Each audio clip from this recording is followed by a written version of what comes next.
Hey, Wild Mamas and friends, and welcome back to another episode of the Wild Mama Podcast Talks with Tiff.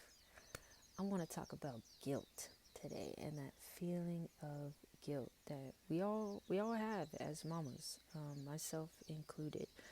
But I want to get to the root. I want to talk about what is this guilt and why do we feel it.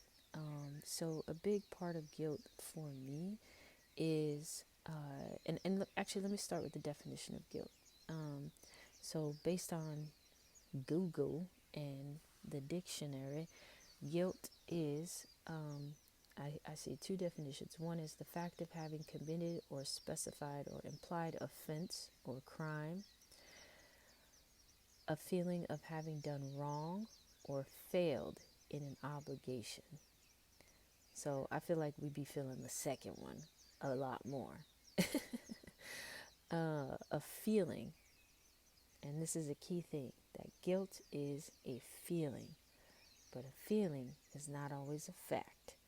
So a lot of times our feelings are influenced by our conditioning, what we're taught, the expectations that have been set for us, the examples that we've been given. So when we think about motherhood, what have we been taught about what motherhood is supposed to look like, right? Maybe you look to your mom and she had a particular way of being a mother that influences how you think you should be a mother. Or think about society and how they perceive how mothers should be. Everybody be wanting us to be a martyr. And so that influences, like if you think you are only here to serve, to give, to make everyone else happy, but you don't actually matter, if you have that belief and that idea about motherhood, then when you do try to get alone time or when you do try to pursue your career, you are going to feel guilty because you're going to think that you should be doing something else other than what you're doing, right? So for me, that's the essence of guilt. It's like when we take on something that isn't really ours and we feel bad because we think that we should be doing something other than what we're doing. And so we feel guilty. So as a mother, you might not really want to play on the floor with your kids all the time, but Nancy down the street or, Stephanie down the block loves to lay on the ground and play with her kids every day. And so you think that's what you should be doing as a mother, but you don't want to be doing it.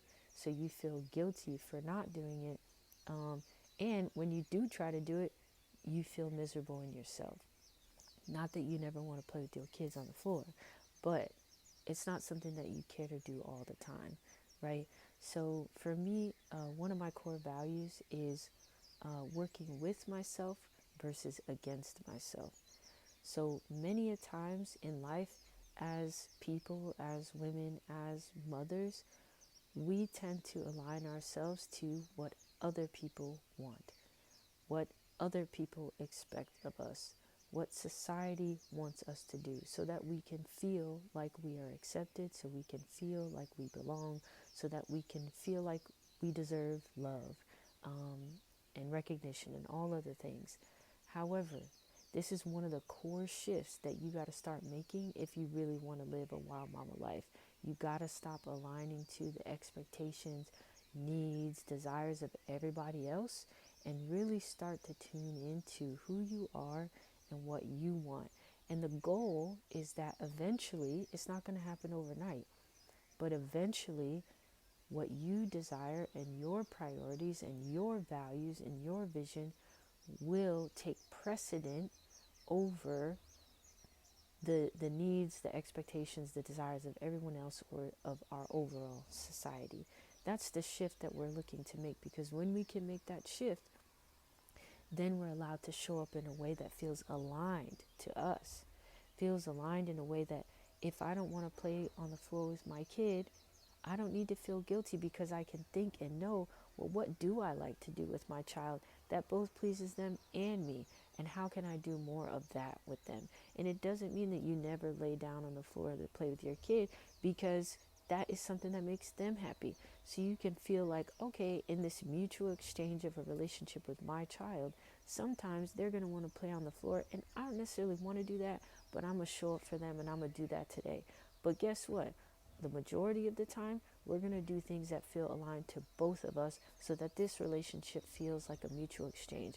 I think that many times we approach motherhood or parenting as a one sided street. I only give, I only serve, I only do what pleases everyone else. But I don't, it's not okay for me to have the expectation that my child would do things that are in the benefit of me. And sorry, there's a trash uh, person outside, so I don't know if you can hear that, but anyways, um, so I don't think that we often think of parenting as a mutual exchange, a long term relationship that, in a healthy setting, would be a give and take, would have a give and take, just like any partnership or any friendship or any working relationship. You're not here to just give, give, give, and serve, serve, serve, and do, do, do, and you don't exist, like you don't have needs. I think that that is a really unhealthy approach to parenting. And I think that a lot of times that's related to, that's where that guilt comes from.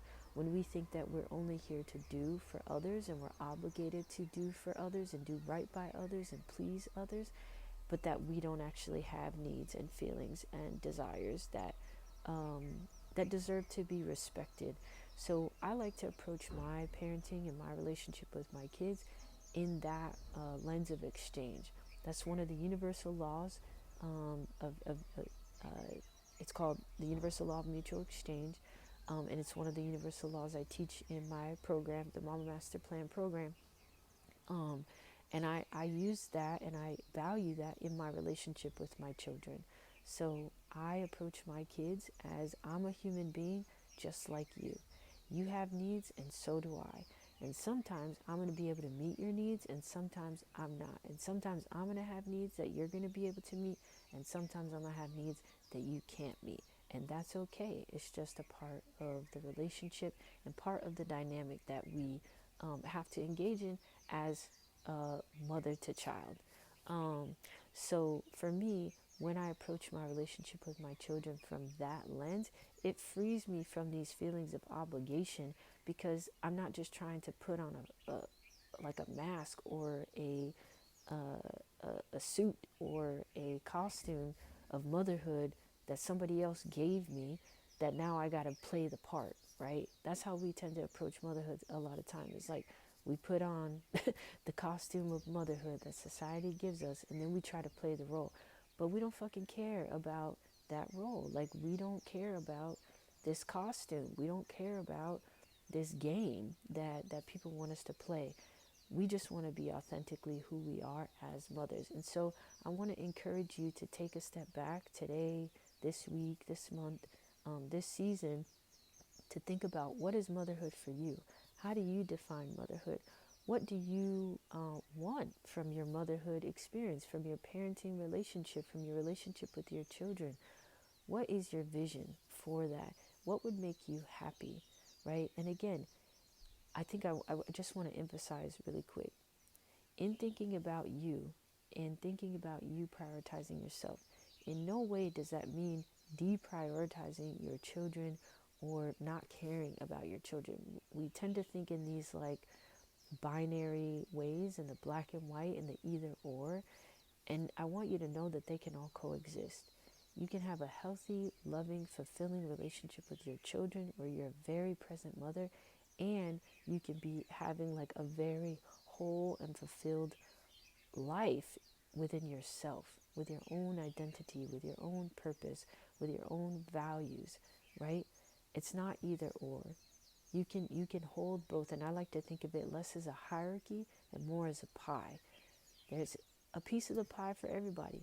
Some of those pieces might be a little bigger than others, but it's kind of related to what is most important in our lives, or what the priorities are, or where our focus is, and it changes consistently over the years of your motherhood journey and over your life. Um, so I just want to, again, encourage you to think about what motherhood looks like for you.